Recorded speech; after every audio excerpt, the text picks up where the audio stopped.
And now I'd like to introduce Reverend Kay to give us our, what is it you're giving us, Kay, exactly? Direction and intention. That's right. She's giving us a talk on direction and intention. Thank you. Well, good morning. It's nice to see so many of you here early morning. It's like it's been a little scarce once in a while. I got a story to tell you. There was once a young woman, and she had had a rather hard background. She didn't have a lot of money, and she was struggling quite a bit with various things, and she was given a free trip. Now, she wanted to go on this trip so badly that she really set her intention that she was going to do it no matter what. Well, what happened was she started to get very, very ill, but she didn't tell anybody. And so she came along the trip, and she was just there, ready to step on the ship to go on her trip. And she was so sick, she ended up in the hospital for the whole duration of the trip. Now, you might look at that and go, well, why is that? She had a direction that she wanted to go. She had an intention. But you know, there's something more than just direction and intention that is necessary to get to your goal. You have to have the emotions behind it, because the emotions are the fuel that allow you to go. Think of a train. You put down the train track to where you want to go. That's your direction that you're heading. You got the engine that is going to take you. That's your intention. But you got to fuel it with something. So what are you going to fuel it with? You're going to fuel it with your emotions, with that in you that is excited, that is fearful, that is willing to change if need be. But it depends on what the basis of that emotion is as to how fast you go and how far you go. Now, if your emotions are fueled by fear, as with this young woman, some of her emotions were very fueled by, am I worthy of this? Because it was free, you know, and she didn't feel real worthy of it. What if I never get to go on another trip in my lifetime? This might be my only chance. You see, the fear was behind it. So what happens when you focus on fear? When you're coming from that place of fear and anger, we know in religious science that it begets more fear and more anger. It begets more guilt. It begets more frustration. And so for her, it ended up showing up like illness, which stopped her dead in her tracks. So she didn't quite make it to where she wants to go. How many times in your own lives have you found that you were almost to the brink of something that you really wanted, and the job fell through, or the money didn't come through, or your health suffered, or a million other little things that could happen that stopped you from quite taking that final step? Or maybe it didn't even get that far. Maybe you got stopped halfway because you weren't sure. Well, an interesting thing has happened, as you heard, in the church. We got so far, and we kind of got stopped. Kind of interesting to think about that, isn't it? Oh, why did we get stopped? Well, I'm sure that there's as many reasons as there are people in the congregation. And that isn't to blame anybody, believe me, because it's all good. Because we're all learning. That's what we're doing, is we're learning. We're learning to come together as a community and to work together as a community. We're learning to take these principles and use them for ourselves. We're learning how to move through something like this. So it's all a learning process. It's an adventure. We went on a safari, and so far it hasn't produced quite what we needed to do. Well, what if you go on a safari and you're looking for a certain animal? Do you quit? No, you go in a different direction.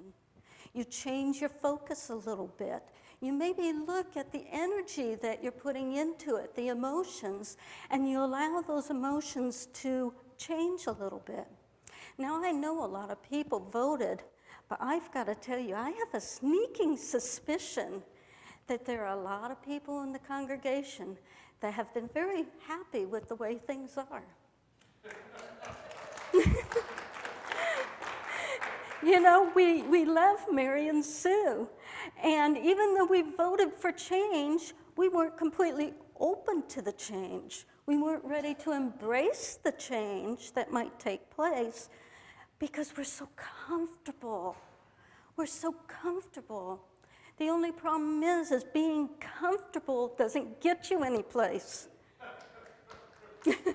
It doesn't help you move into that spiritual growth and consciousness, which we all really want. That's why we're here.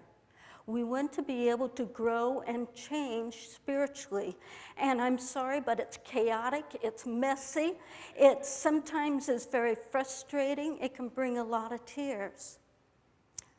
And you know, I was really thinking about it, and I was thinking, what's important to me about this community, about this church? And some of the things I was looking at was, you know, it's not the building. This church could be any place.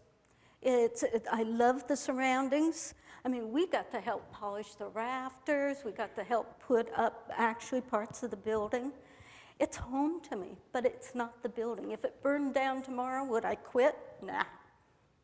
It might mean working around a little bit, but I wouldn't quit.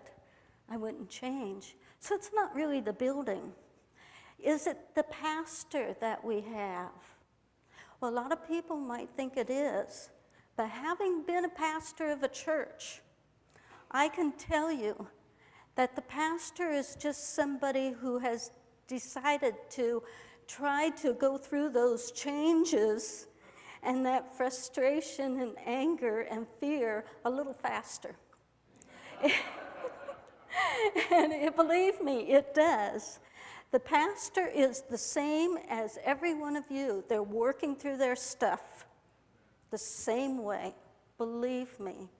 And it isn't any easier for the pastor of a church than it is anybody else. Now, is it the pastor that's important?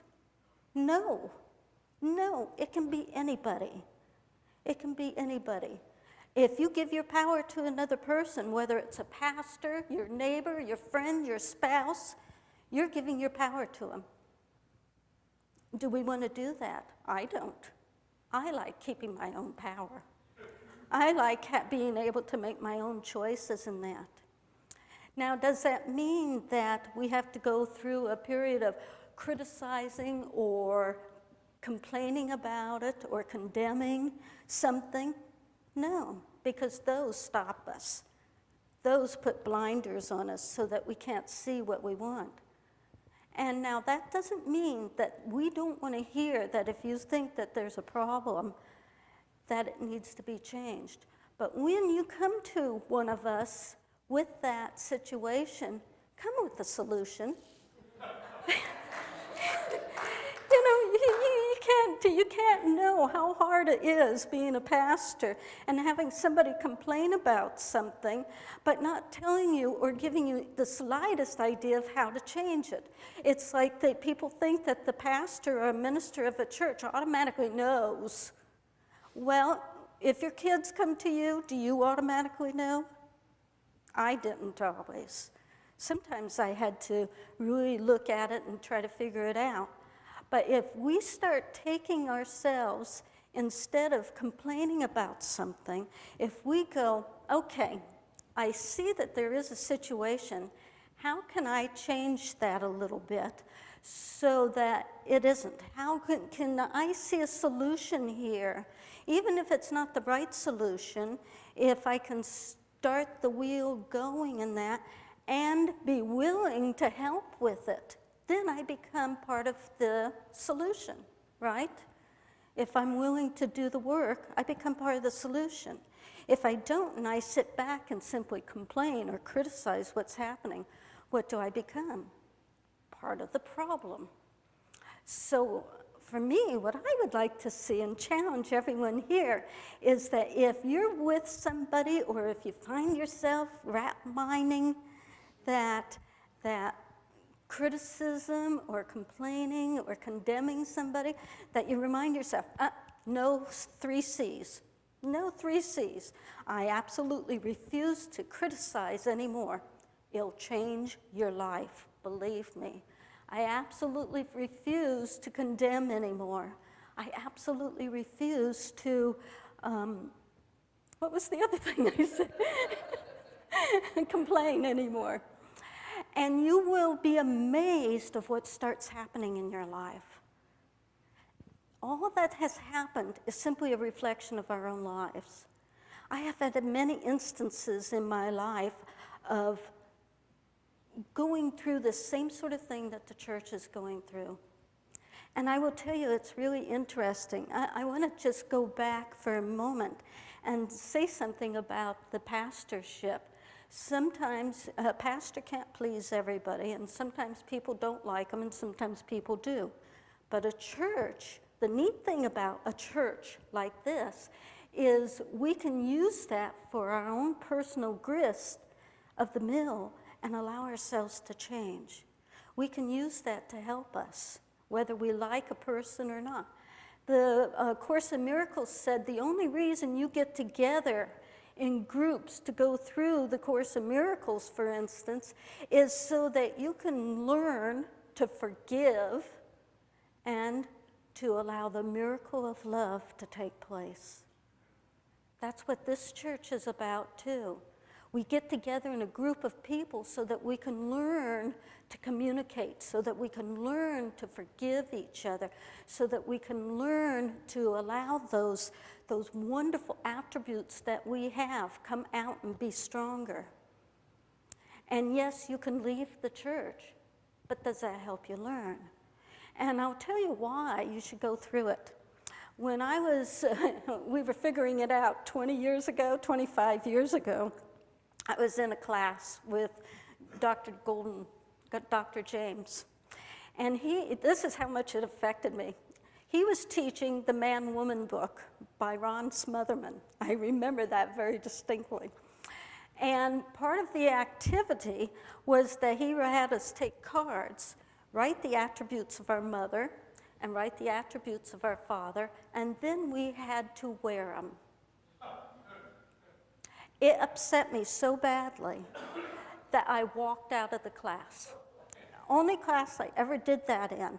I walked out of the class, I threw my book down, I stomped on it. Another thing I never have done before.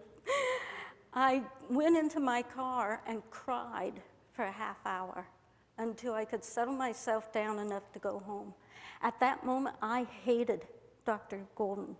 I hated him with a passion. I was not going to come back to the church. But as you can see, I did.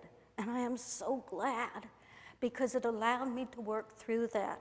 I went to somebody else in the church that I could talk to, and we worked it out. We worked it out. Was I ever really, really close to Dr. Golden? No. I mean, I still feel a distance with him, but I'm much closer than I used to be. I accept him more. And so it's not the minister, it's not the pastor. It is ourselves.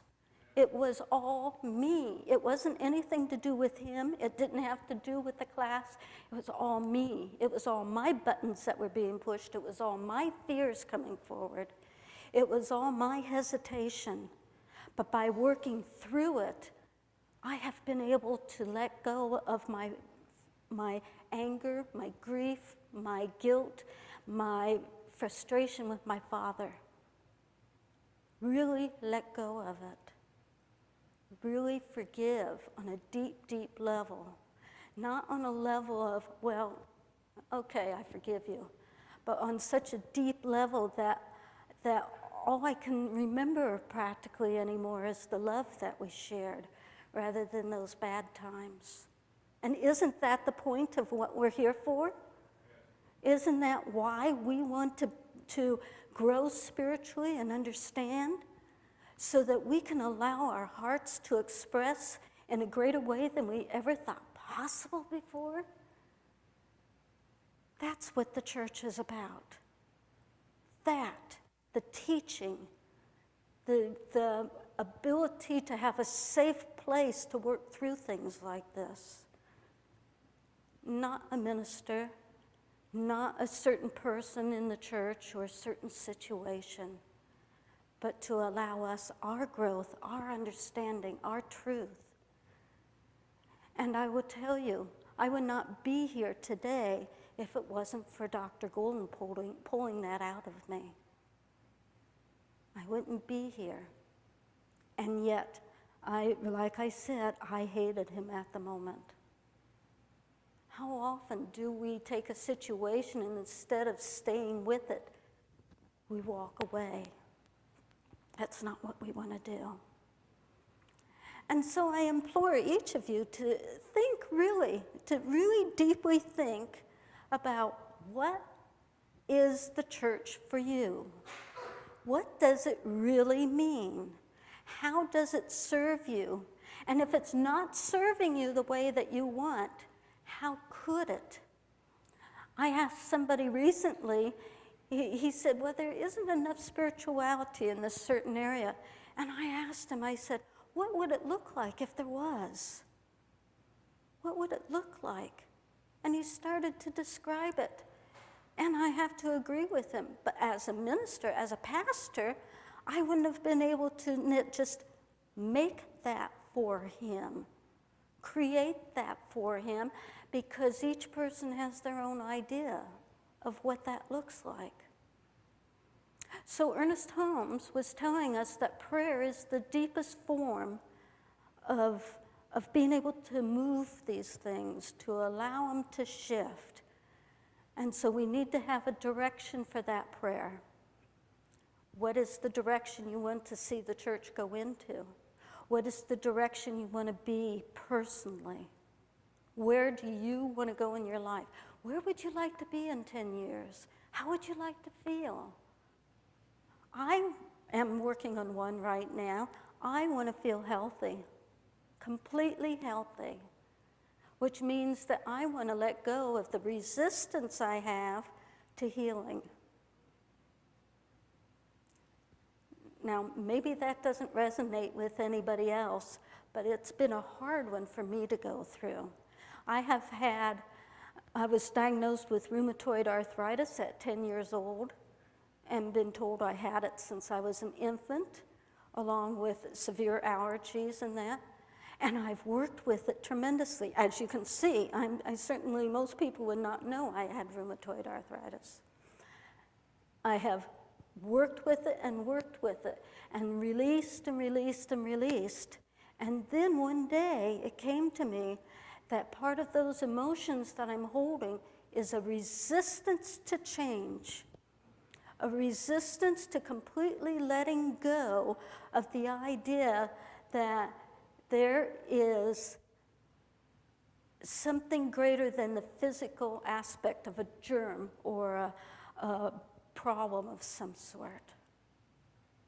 That spirit is greater than that. Spirit is greater than that. And I recognize that part of that resistance is fear. After all, if I'm perfectly healthy, does that mean that more people are going to demand more of me? And then I got thinking about it. You know, if I'm perfectly healthy, the only one that's going to demand anything of me is me. I don't have to do any more than I'm doing now. And I am in charge of all the kids from 0 to 18. That's a lot. But it's becoming play. So I'm looking at what else does that resistance mean to me? Well, if I'm perfectly healthy, if I start expressing perfect health, I become an example of what could be, what could happen if it's done through spiritual means, right? Does that mean people are going to want me to heal them? Well, what if it does? What if it does? I can do that if it comes to that, if I choose to. Do I have to? No. So What is stopping me from being perfectly healthy? So I choose, right this moment, right now, standing here, I choose to embrace the changes that may have to come around for me to express perfect health. I choose to embrace them. Now that can be kind of hard. It can be kind of scary. It can be chaotic.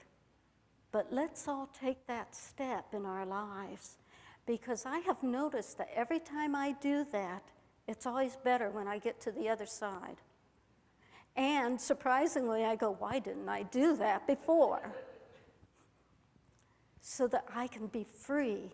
I can be free and enjoy this body completely and use it for what it truly is for. The body is a form of communication. It's so that I can communicate with another body. It is not to hold my past. It is not to take on the ills of the day. It's to express love and have love expressed. It is to communicate with another person, and yet we stuff everything down in. So I choose to allow that change to take place, and I challenge each one of you to remember no complaining, no criticism, no condemning, and opening wide to change. So if you'll please join with me for a spiritual mind treatment for this.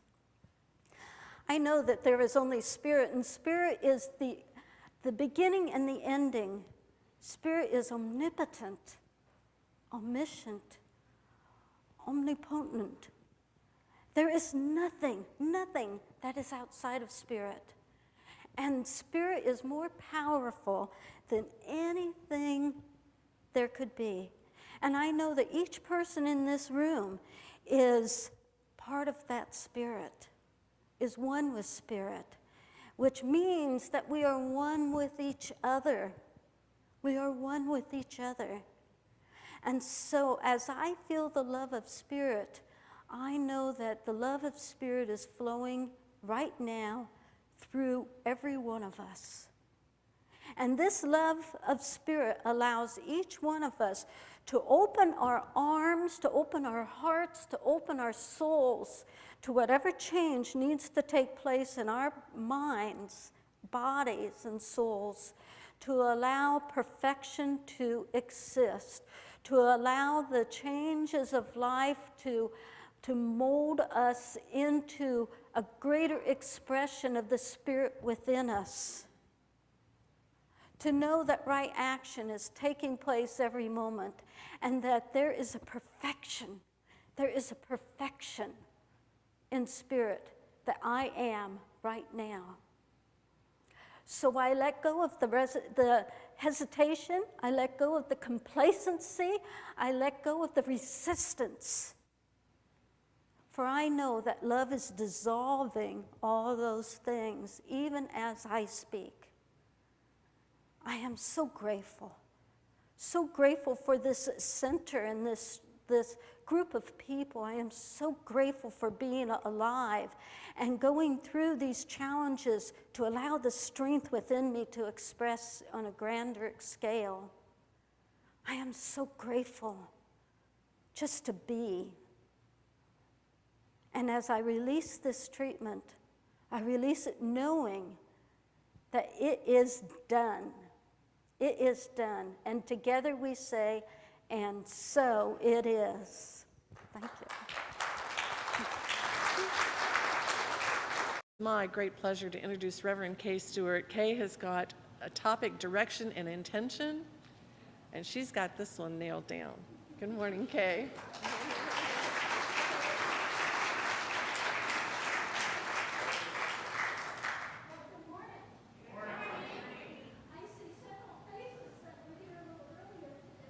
Try not to make it too similar.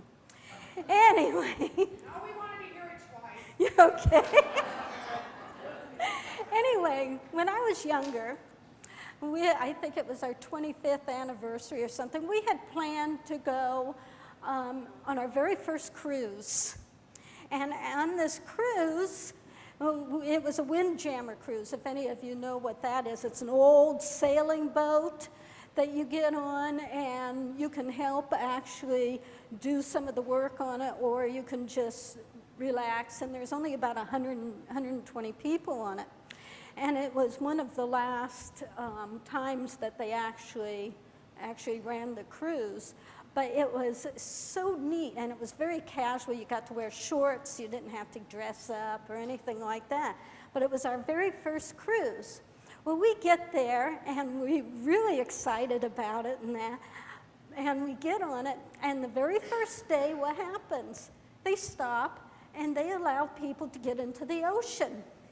So I very carefully get into the ocean because I am petrified of water, of the deep water.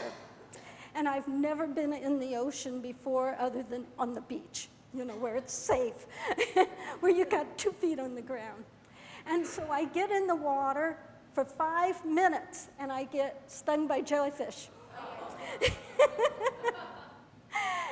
which go into shingles. And I'm there, and I have, at that point, I have a choice.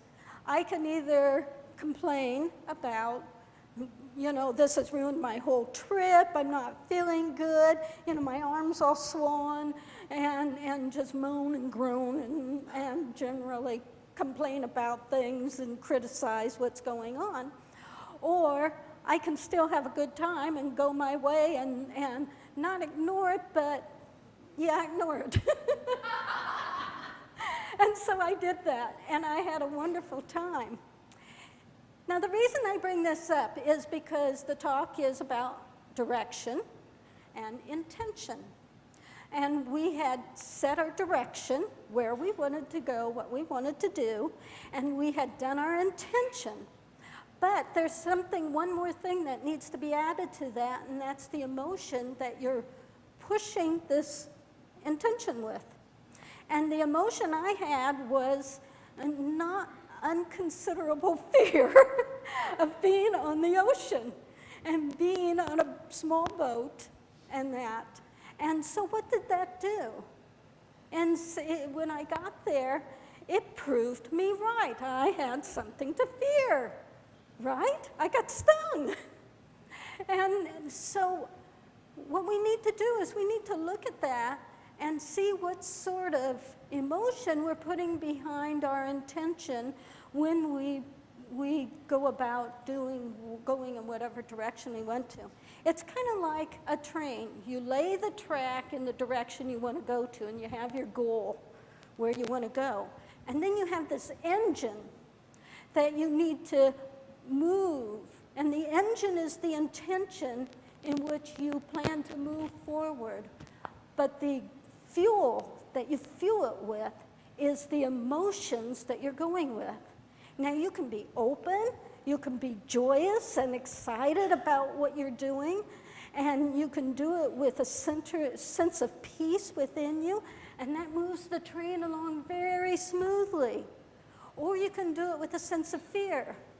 And have you ever noticed that when you have a goal and you do it with a sense of fear, you go, quite often, you go a little ways and then you got something to overcome, and then you go a little further and you got something to overcome. Or you get up to what it is and you stop short. You don't quite get to it. Or when you do get to it, something happens, like with me with the stings, the stings. So what we need to do is we need to really look at that and that emotion that we have along with the intention. So now why do I bring this up? Because we had a wonderful example of this last week. We're so lucky because we're in a church that allows us to have a challenge and to experiment in how to overcome it. We have a church that we are in a safe place to examine some of these things. So we had a goal of what we wanted, or at least what we thought we wanted, a new minister. We set our direction and started the process. But you know, after what I heard up here this morning, I would say that we were doing it with hesitancy because we're very, very happy with who we have.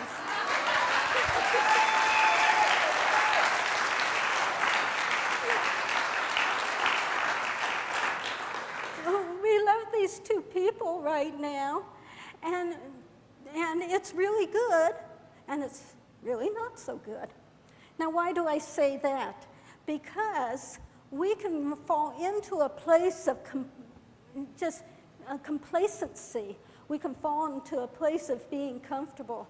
You know what happens when we get real comfortable?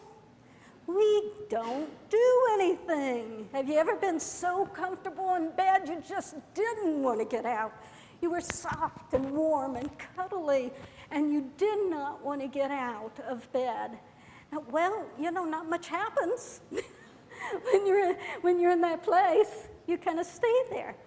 And to tell the truth, what are we about? What is this church about? It's about change. It's about spiritual growth. Growth requires change. Growth is messy. Growth is chaotic. Growth can be painful, especially if there's resistance in that growth. Growth can be frustrating. Growth can bring up guilt, anger, fear, which is precisely what's supposed to happen. Sorry, but that's what's supposed to happen, so that we can know our magnificence, so that we can know the strength within us, the power to change it. And so we can learn how to go from point A to point B and be new, so that we can allow, what was that? Oh, okay. So I thought my thing had fallen. Anyway, it's so that we can know ourselves better as spiritual expressions of God. So sometimes that takes place. And I had been thinking about it a lot. What is church to me? What does church mean to me? Is it a building? Is it a pastor?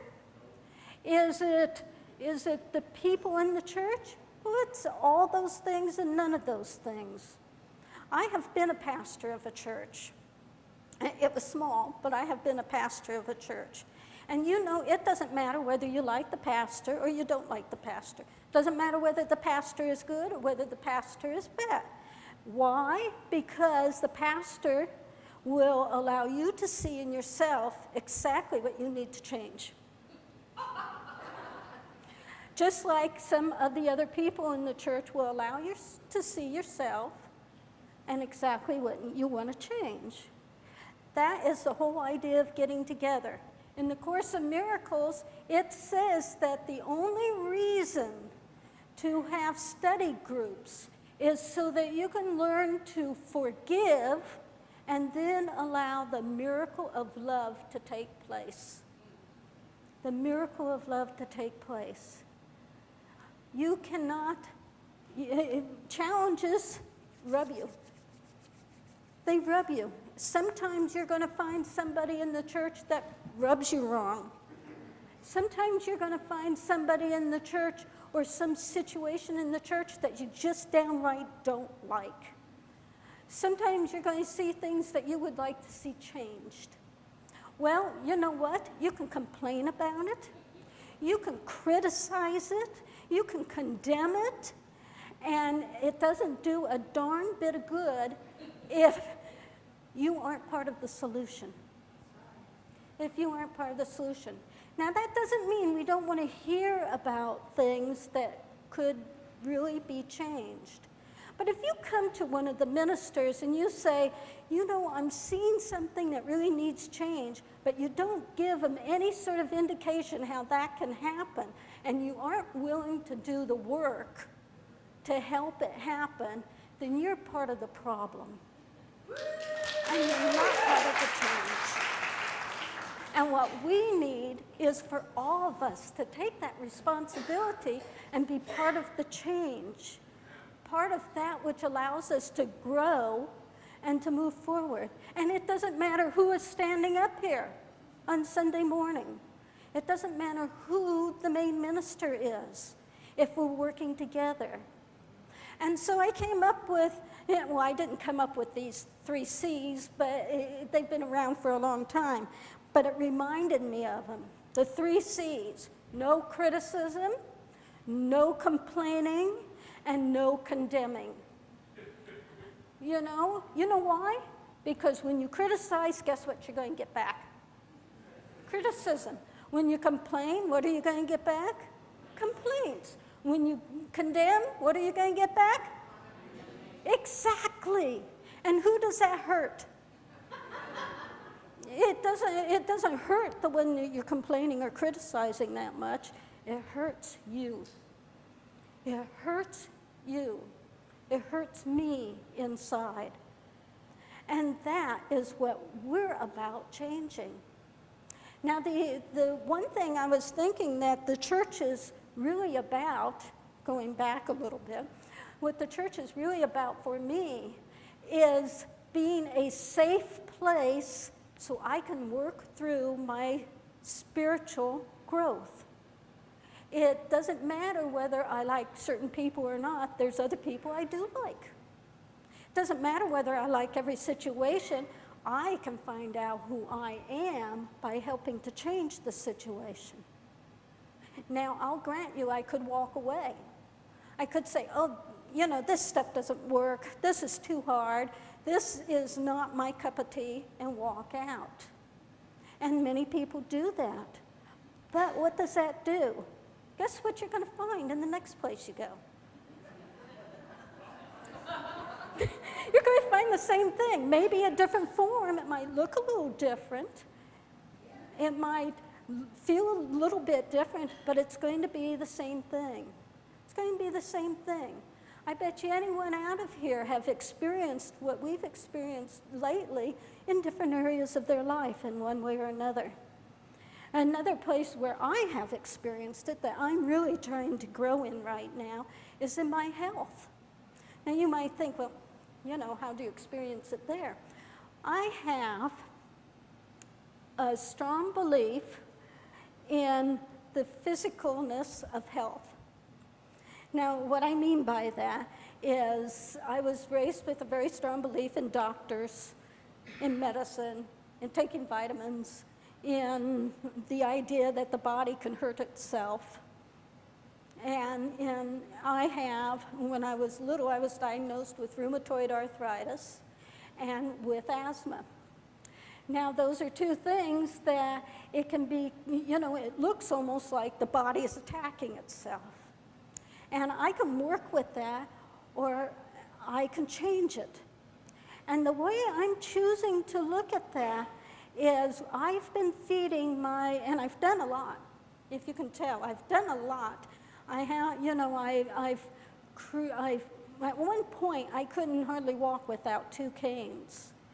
So I've changed a lot of it, but it's been surface stuff. I'm getting down to a place where, maybe it's time to change the whole thing.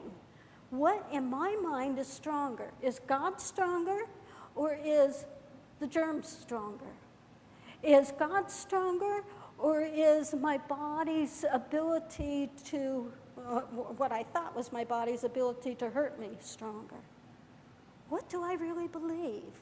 What direction do I want to go with this?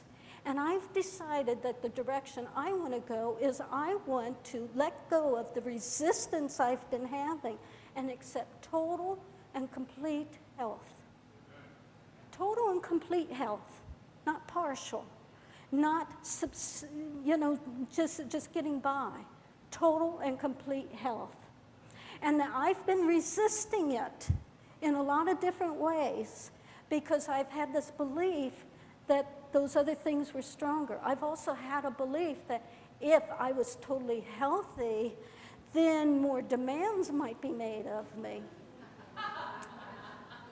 Well, whose demands are they? They're my own demands. I don't have to accept more demands if I don't want to. Just because I'm nice and healthy doesn't mean I have to do more or change anything that way.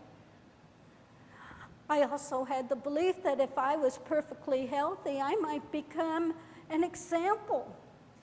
And other people might think I could heal them. Oh my goodness, wouldn't that be horrible? And so I'm looking at that, and you know, when I say it out loud, it sounds really ridiculous. But when I'm in my mind and it's going over and over again, how often have we had those thoughts? And they didn't seem ridiculous. They seemed very heart-rending and very, very vital and conscious. And so I'm choosing right now to change those things. Now, does that mean that I won't have more resistance along the way? Of course I will. It's the process I'm going through. It's the process. I could give it up and go, oh, I'm just going to go back to medicine. It's easier. I'll go back to this operation or that operation and not worry about it, and give my power over to this doctor or that doctor or the medicine or whatever. But I choose not to. Does it mean I'm going to give up the medicine I'm on? No. I'm real conscious of that. I'm not going to give it up until it's appropriate, till my body and the doctor says, hey, you know, you don't need this anymore. You don't need this anymore. But until that time, I'm going to keep working with my mind. I'm going to keep knowing that God is stronger than any of that resistance, and that the love of God allows me to melt that resistance away. I don't have to push it aside. I don't have to somehow yank it out of me and throw it away. What I have to do is let love and the truth dissolve it. Dissolve it.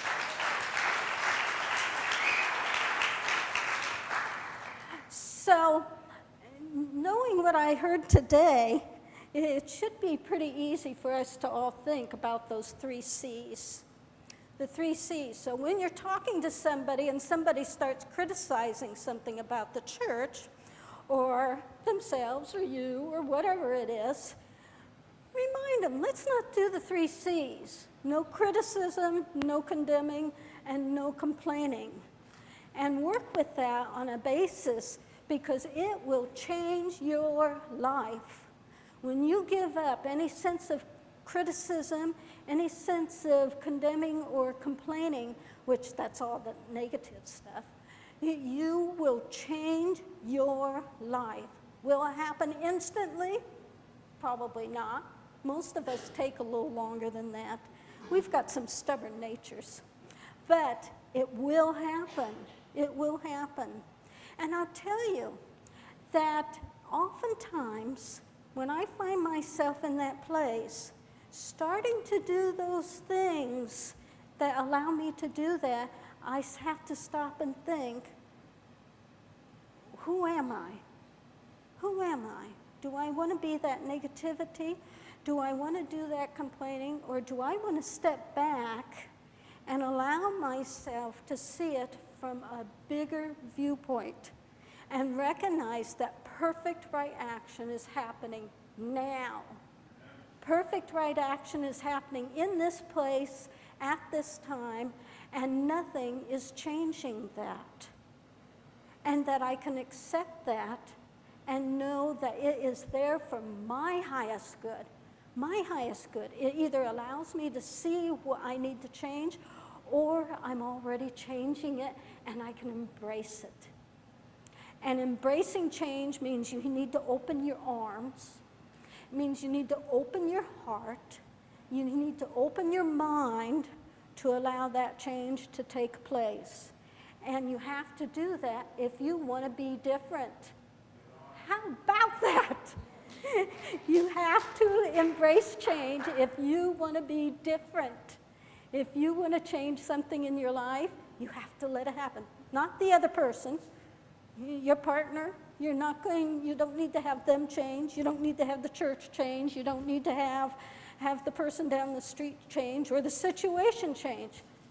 You need to open up and allow the change to take place inside. And remember why? to allow God to express through you as the magnificence that you are. Each one of you has a power within you that could move mountains if you let it happen.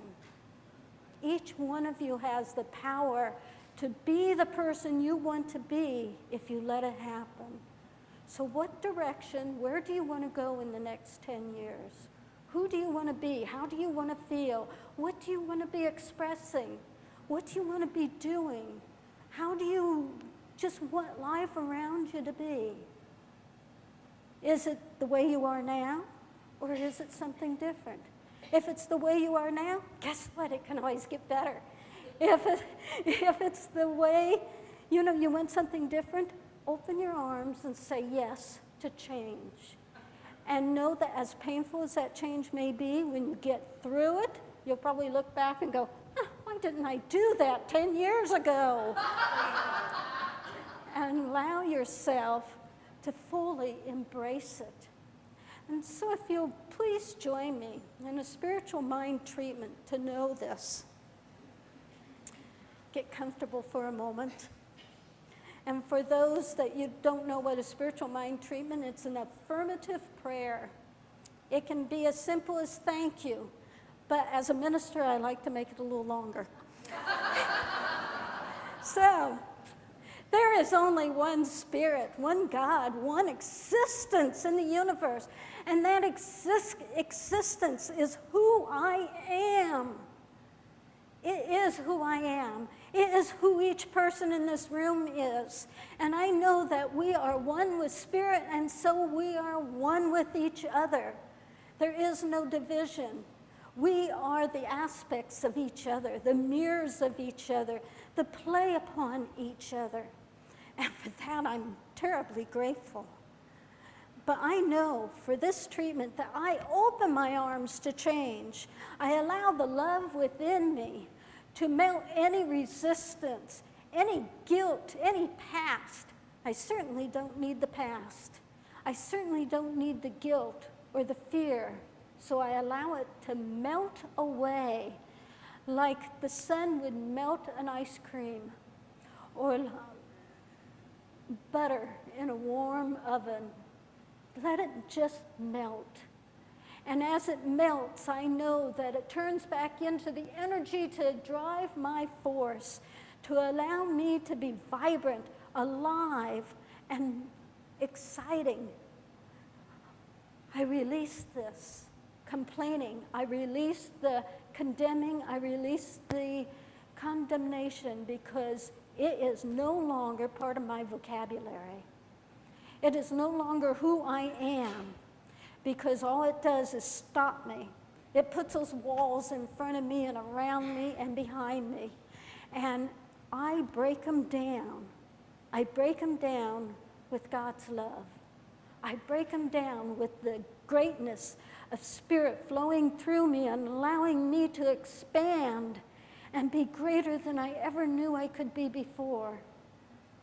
I allow myself to be new this very moment. And as I embrace that change that is flowing into the universe, into this church, into my well-being, as I embrace it, I become stronger. I know myself deeper. I love more greatly, and I allow the miracle of love to take place within me right now. And as I do this, I feel a swelling, growing sense of thanksgiving that encompasses me. For I know that Spirit is right here and right now. And this thankfulness opens me up wide. It opens me up wide to accept a new truth of who I am and who my neighbor is and what my experience is. So I release this treatment, this prayer. I release it into the law, knowing that it is done. And together we say, and so it is. Well, thank you very much.